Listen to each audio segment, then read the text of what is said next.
Okay, hello everybody. This is just a quick little video showing my garden and the state it's in. Kind of a video journal here so I can keep up with how stuff's growing. I've got a little garden. It's about 16 foot by 26. It's got landscape timbers around it. Each landscape timber is 8 foot. Got 3 in the front with a little odd piece at the end and 2 on the side, but it's made up of little odd pieces, so it's not exact. I've got 6 beds here. Each bed is 3 foot wide, 1.5 foot walkway in between each bed, and it's not exact. I didn't get out here with a level and a plane and measure everything out exactly, but pretty close. All the square foot gardening stuff that you read about usually uses 4 foot wide beds. But for me, I just couldn't reach across 4 foot. 3 foot wide is easy for me to reach the center from either side of the walkway and get to everything I need to do. My first one here, I've got my perennial herbs in it. These were in pots. This is the first year I put these in the ground. They got thyme.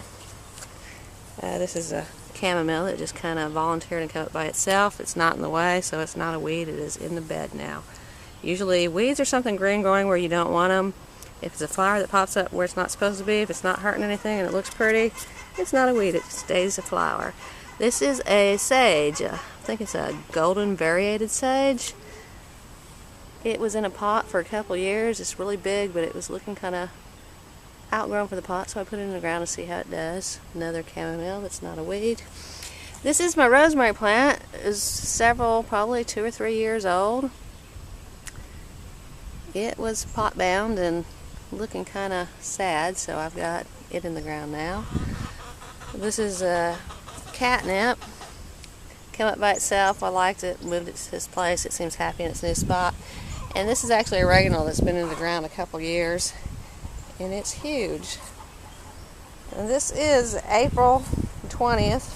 It's Friday, and I just planted these rows here. Nothing's coming up yet. Actually, these first 3 spots I've got marked out for jalapeno peppers.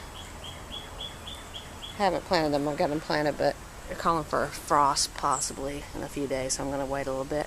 And then I've got just little rows marked out here. I've got onion sets in the ground.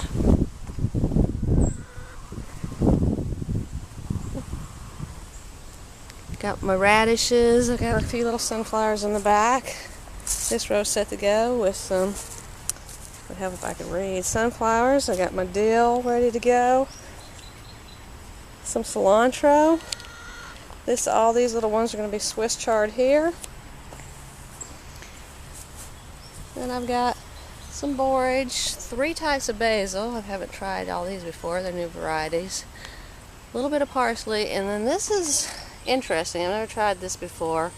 This is, each of those little markers is going to be 1 stalk of corn if it works out. It's a blue corn, makes a little, kind of like a strawberry corn, makes a tiny little ear, but it's blue, really cute. Not sure how that's going to turn out, but we got room to try. Then I've still got 2 empty beds because I've got a few tomato plants. I want to get an eggplant or 2, maybe some bell peppers, and then just a little bit of room for something when the urge strikes me here. So this is what the garden looks like as of April the 20th, 2012.